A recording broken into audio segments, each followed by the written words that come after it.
Guys, welcome back to my YouTube channel teaching world classes. आज मैं आपके लिए लेकर आई हूँ क्लास 12 का chapter comparative statement and common size statement, जो कि आपकी वॉल्यूम 3 का पार्ट है। वॉल्यूम 3, ठीक है, आपको बताया है आपके क्लास 12 में 3 वॉल्यूम्स हैं, तो वॉल्यूम 3 का चैप्टर 3 हम पढ़ रहे हैं आज हम, ठीक है। चैप्टर 3 हम कवर कर रहे हैं, जो कि आपको एग्जाम में 4 मार्क्स देने वाला है। कितने मार्क्स? 4 मार्क्स। और ये सबसे इजीएस्ट चैप्टर है आपके सिलेबस का, ठीक है। जितने भी आप चैप्टर्स कवर कर रहे हैं वॉल्यूम 1 में, वॉल्यूम 2 में, वॉल्यूम 3 में, तो उसमें सबसे इजीएस्ट चैप्टर ये है। बस इसमें कैलकुलेशन है, मल्टीप्लिकेशन और डिवीजन, परसेंटेज फाइंड करना है इस चैप्टर में, और कुछ भी आपको फर्दर नहीं करना है। तो फर्स्ट ऑफ ऑल मैं आपको तहे दिल से माफी मांगना चाहती हूँ कि मैं इतने दिन से आपके लिए वीडियोस अपलोड नहीं कर पाई थी ड्यू टू माय एग्जाम। तो आपको आज से मेरी वीडियोस क्लास 12 की मिलेंगी रेगुलरली, तो आप उनको अच्छे से पढ़ सकते हैं, उनसे अच्छे से एंजॉय कर सकते हैं। मेरी वीडियोस को देखते हुए आप क्वेश्चंस को समझ सकते हैं। अगर आपको कोई भी क्वेरी है तो आप मुझसे कमेंट बॉक्स में पूछ सकते हैं, ठीक है। आपके लिए गोल्डन अपॉर्चुनिटी आपके लिए है कि 4 मई से आपके एग्जाम होने वाले हैं, और आपके पास कितना टाइम मिला है? आपको 4 मंथ्स का टाइम मिला है, और 4 मंथ्स में आप अच्छे से अच्छे मार्क्स गेन कर सकते हैं। तो जिनका टारगेट है 90 प्लस 95 प्लस का, तो वो अच्छे से इस टाइम पीरियड में, इस ड्यूरेशन में उसको कवर कीजिए। आपको ये नहीं सोचना है अब एग्जाम हमारे लेट है, पोस्टपोन हो गए हैं, तो आप उनको टाइम वेस्ट करें। टाइम वेस्ट नहीं करना है। जितना भी आपका सिलेबस हो चुका है आप उसको रिवाइज कीजिए 2 टाइम्स, 3 टाइम्स, 4 टाइम, और जितनी भी कोशिश हो सके प्रीवियस ईयर के पेपर सॉल्व करिएगा। मैं आपको पहले अपना सिलेबस कंप्लीट करते हैं हम रेगुलरली वीडियोस में, ठीक है। जितनी जल्दी हो सकेगा सिलेबस कंप्लीट करने के बाद मैं प्रीवियस ईयर क्वेश्चन सॉल्व करेंगे, तो हम उन वीडियोस को देखना आप कितनी जल्दी हमें कैलकुलेशन करनी है। और आपका जो टाइम पीरियड होना चाहिए जब आप सैंपल पेपर सॉल्व करते हैं, तो वो आपका 2 आवर 30 मिनट्स होना चाहिए, जिसमें कि आप पेपर सॉल्व कर सकते हैं। और आपको ये देखना है कि आपकी जो कैलकुलेशन है, क्योंकि अकाउंट जितना इजी सब्जेक्ट है बच्चे उसको हार्ड बना देते हैं, इससे आप 100% मार्क्स गेन कर सकते हैं, और बच्चों के 100% मार्क्स आते हैं। जब हमने बोर्ड की कॉपीज चेक की है तो हमने देखा है बच्चों के 180 आउट ऑफ 80 आते हैं, क्योंकि 20 तो आपका एक प्रैक्टिकल के मार्क्स होते हैं जो आपको स्कूल प्रोवाइड करता है, तो 80 में से 80 आते हैं। लेकिन उसके लिए आपको प्रिपरेशन भी 80 मार्क्स के अकॉर्डिंग करनी पड़ेगी। आपको अपने प्रीवियस ईयर पेपर सॉल्व करने होंगे, जो भी आपके टीवीएस ग्रेवाल की बुक में इलस्ट्रेशंस हैं, क्वेश्चंस हैं, स्कैनर हैं, आप उनको अच्छे से अच्छे सॉल्व कीजिए, अपने कॉन्सेप्ट्स को रिवाइज कीजिए। मैं आपको नोट्स प्रोवाइड करूंगी, उन नोट्स से आप पढ़ सकते हैं, या आप जहां से भी पढ़ रहे हैं अपनी स्टडी को और अच्छे से कीजिए, ठीक है। आप कोई भी चैनल से पढ़ते हैं, स्कूल से पढ़ते हैं, ट्यूशन से पढ़ते हैं, तो आप अपनी स्टडी को बहुत अच्छे से कवर कर सकते हैं, ठीक है। आपके लिए जो अपॉर्चुनिटी है इसको ग्रैब कीजिए, इसको लूज नहीं करना है, अच्छे मार्क्स गेन करने हैं। और आप अपने क्वेश्चन जब भी आप 2 आवर 30 मिनट्स में अपना पेपर सॉल्व कर पा रहे हैं with calculation, with format, with neat and clean writing, तो आप समझ जाइएगा कि आप बहुत अच्छे से अपने एग्जाम को क्रैक कर लेंगे और आप जल्दी से जल्दी उसको सॉल्व कर पाएंगे, ठीक है। तो आज हम यही पढ़ने वाले हैं कि हम 4 मार्क्स कैसे गेन करेंगे। मैं पूरी कोशिश करूंगी, मैं जितनी भी वीडियोस अपलोड करूं, कि आपको हर वीडियो से 4 नंबर 3 नंबर ग्रैब करने को मिले, और आप अच्छे से अच्छे उनको समझ पाए कॉन्सेप्ट को, जो भी मैं कॉन्सेप्ट आपको सिखाना चाह रही हूँ, ठीक है। क्योंकि हम जो छोटे छोटे कॉन्सेप्ट्स को अच्छे से समझते हुए चलेंगे तभी आपके माइंड में वो चीजें रहेंगी। सबको लॉजिक वाइज समझना है, कोई भी चीज को रटना नहीं है। आपको कोई भी डाउट होता है किसी भी टॉपिक में या किसी भी कॉन्सेप्ट में, तो आप कमेंट बॉक्स में मुझसे पूछ सकते हैं। मैं आपको उस टॉपिक पर वीडियो बनाकर जरूर अपलोड करूंगी, जिससे आपको बहुत हेल्प मिलेगी, ठीक है। तो यहाँ पर हम क्या करने वाले हैं, comparative statement and common size statement. मैंने आपको बताया इस चैप्टर से आपको 4 मार्क्स मिलने वाले हैं, और 4 मार्क्स बहुत ईजी होते हैं। लेकिन इसमें ऐसा नहीं, जब हम सीखेंगे तो मैं आपको बताऊंगी एग्जामिनर किस तरीके से मार्क्स देते हैं और किस तरीके से आपको मार्क्स मिल सकते हैं। बहुत सारे बच्चे क्या करते हैं, फॉर्मेट ही बनाकर आ जाते हैं, तो फॉर्मेट बनाने के कोई मार्क्स नहीं होगा अगर आप इस चैप्टर में ऐसे कुछ कोशिश करने वाले हैं तो। सुनिए अब हम इसमें क्या बनाने वाले हैं, देखिए। जब हमने कंपनीज एक्ट पढ़ा, कंपनीज एक्ट 2013, उसके अकॉर्डिंग जो हमारे फाइनल स्टेटमेंट प्रिपेयर की जाती हैं, कंपनीज एक्ट 2013 आपका 2nd वॉल्यूम है, ठीक है, उसको भी हम जल्दी से जल्दी कवर करेंगे। इसके बाद फर्स्ट ऑफ ऑल इस चैप्टर के बाद हम कैश फ्लो स्टेटमेंट पढ़ने वाले हैं, कैश फ्लो स्टेटमेंट पढ़ेंगे जो कि 6 मार्क्स का होता है। तो कंपनीज एक्ट 2013 कंपनीज एक्ट 2013 के अकॉर्डिंग हमारी जो फाइनेंशियल स्टेटमेंट तैयार की जाती है उसमें हम प्रिपेयर करते हैं। आपकी बैलेंस शीट होता है, प्रॉफिट एंड लॉस स्टेटमेंट होता है, आपका कंपैरेटिव स्टेटमेंट्स होते हैं, रेशियो अकाउंटिंग रेशियोज होते हैं, कैश फ्लो स्टेटमेंट होता है। ये सब आपके फाइनेंशियल स्टेटमेंट का पार्ट होता है। तो उसमें जो एक पार्ट है आपका कंपैरेटिव स्टेटमेंट, हम इसको तैयार कर रहे हैं। इसमें हम क्या क्या सीखते हैं? Comparative statement, balance sheet, sorry यहां पर हम लिखेंगे comparative balance sheet,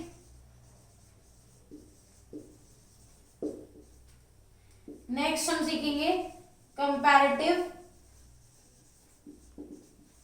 statement of profit and loss,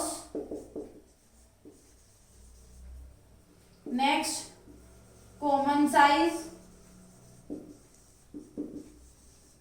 balance sheet and common size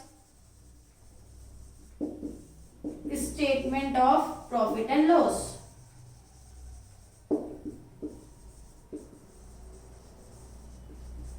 profit and loss अगर आप देखेंगे तो यहाँ पर बैलेंस शीट जो है वो सेम ही बनने वाली है। बैलेंस शीट का जो फॉर्मेट होता है जो आपने इसके चैप्टर 1 में पढ़ा है, लेकिन अभी मैंने उसकी वीडियो को अपलोड नहीं की है, मैं उसकी वीडियो जल्दी से अपलोड करूंगी। तो यहाँ पर कंपैरेटिव बैलेंस शीट और कॉमन सेंस बैलेंस शीट का फॉर्मेट सेम रहने वाला है। जो बैलेंस शीट बनती है वो बैलेंस शीट के तरीके से ही बनेगी। Statement of profit and loss जो बनेगा वो प्रॉफिट एंड लॉस बनेगा, लेकिन यहाँ के वर्ड्स आप देख सकते हैं, ये कंपैरेटिव है, ये कॉमन साइज है। कंपैरेटिव मींस कंपेयर कर रहे हैं आप, ठीक है। कंपेयर कैसे होता है? किसी अकेले का कंपेयर नहीं होता, कंपेयर होता है बिटवीन 2 और मोर आइटम्स।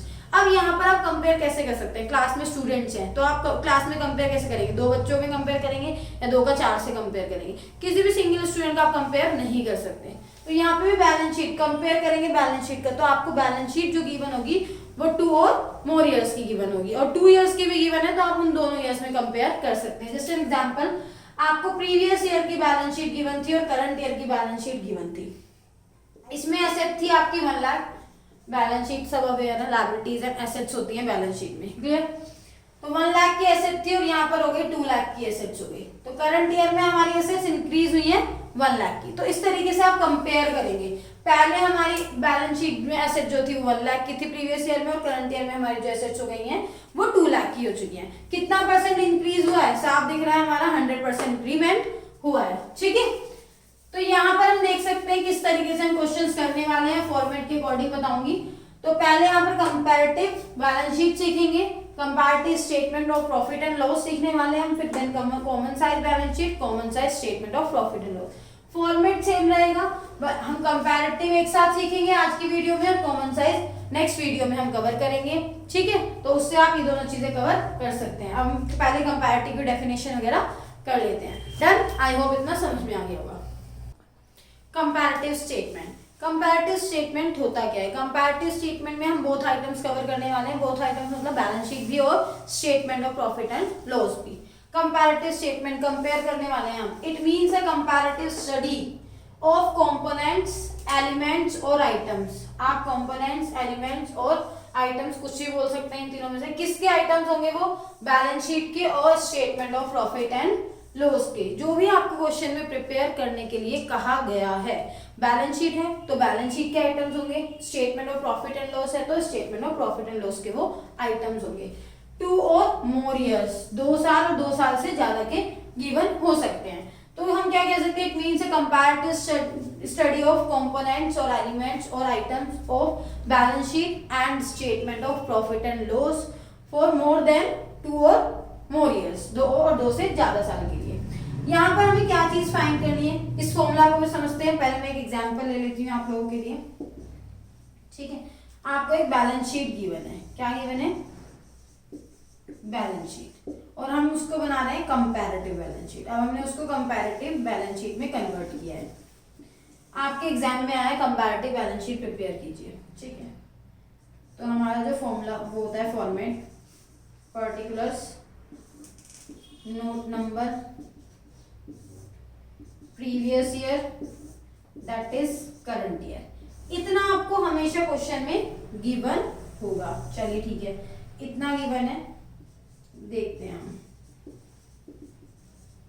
इक्विटी एंड लायबिलिटीज, जिसके अंदर फर्स्ट होता है हमारा मेन है shareholder fund. Shareholder fund के अंदर आइटम्स गिवन होते हैं। A part share capital and reserve and surplus. Reserve and surplus जो भी आपके प्रॉफिट्स वगैरह हैं। सेकंड आपकी गिवन होती है non current liabilities. Balance sheet इसी तरीके से गिवन होगी, नॉन करंट लायबिलिटीज। ठीक है, नॉन करंट लायबिलिटीज में एक पार्ट हम ले लेते हैं long term borrowing. Long term borrowing, ठीक है। आगे भी बैलेंस शीट में फिर एसेट्स वगैरह होंगी आपके, इसका टोटल होगा, फिर पूरी बैलेंस शीट गिवन होगी। कब शेयर कैपिटल, शेयर कैपिटल में हमने दिया 1 लाख एंड 2 लाख। ठीक है, सॉरी नोट नंबर में कुछ नहीं लिखा होता है, प्रीवियस ईयर और करंट ईयर में लिखा होता है जो भी होता है। 1 लाख एंड 2 लाख। ठीक है, रिजर्व एंड सरप्लस में आपको गिवन थी 50,000 एंड 75,000। ये मैं अज्यूम कर रही हूँ, फिगर्स ले रही हूँ। लॉन्ग टर्म बोरोइंग्स में ले लेते हैं हम 10 लाख एंड 15 लाख। ठीक है, तो ये आपको इस तरीके से बैलेंस शीट गिवन है। अब आपको ये बैलेंस शीट गिवन होगी तो हम उसमें क्या करेंगे, अब आपको आंसर करना है जो 4 मार्क्स आपको दे सकता है। तो यहाँ पर आपको 2 कॉलम्स और इंक्रीज करने होते हैं। First column is absolute change, ठीक है। Third column is percentage change.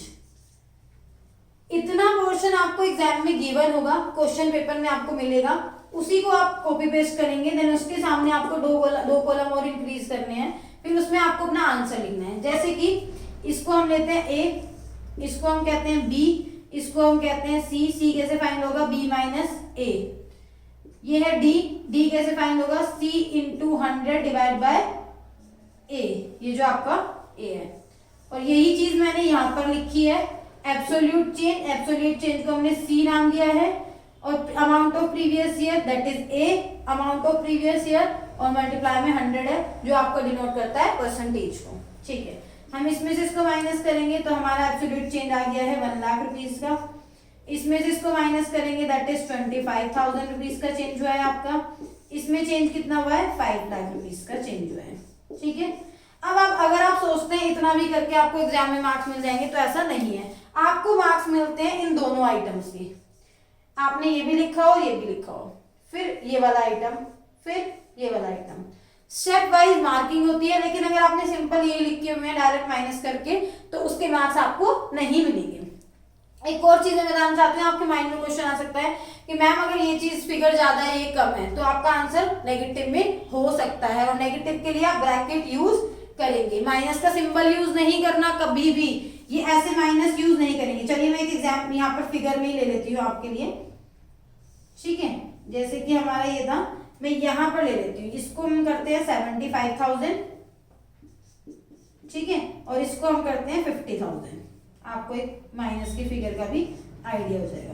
तो हमारा यहाँ पर चेंज जो है माइनस में, तो माइनस के लिए हम क्या यूज करते हैं, ब्रैकेट। क्लियर हो गया, ये चीज प्लस में थी। अब परसेंटेज चेंज फाइंड करेंगे, 1 lakh into 100 divide by 1 lakh. ठीक है, आप देख सकते हैं सी भी हमारा 1 लाख था, ए भी हमारा 1 लाख था, तो यहाँ पर हमारा चेंज हुआ है पूरा 100%। आपको पूरी कैलकुलेशन यहाँ नहीं दिखानी, कैलकुलेशन आप वर्किंग नोट में लिखेंगे, या फिर आप जो भी आपका रफ पेज है उसमें आप लिख सकते हैं। अब मैं इसकी परसेंटेज निकालती हूँ, 25,000 into 100 divide by 75,000।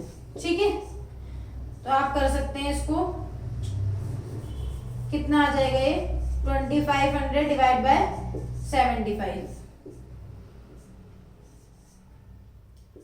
100 divide by 3 करेंगे तो 33.33% आ जाता है कुछ आपका इस तरीके से, 33.33%। आप नेक्स्ट करेंगे 5 lakh into 100 divide by 10 lakh. 0 से 0 कट कर दीजिए, कितना परसेंट चेंज हुआ है? 50%। तो इसी तरीके से आप क्वेश्चन को आगे पूरा कंप्लीट करते हुए चले जाएंगे। जैसे भी क्वेश्चन गिवन होगा सेम ऐसे ही आपका comparative statement of profit and loss का करना है। अगर आपको लगता है नहीं हो पा रहा है comparative statement profit and loss का, तो आप मुझे कमेंट बॉक्स में मैसेज कर सकते हैं, मैं आपको comparative statement profit and loss का एक क्वेश्चन भी करा दूंगी। इसकी नेक्स्ट वीडियो हम कल करेंगे, ठीक है। जो नेक्स्ट वीडियो आएगी उसमें हम कॉमन साइज, और मैं कोशिश करूंगी कि मैं 1-2 क्वेश्चन और अच्छे से सॉल्व करा दूं कंपैरेटिव के, क्योंकि most of the times comparative exam में देखने को मिला है।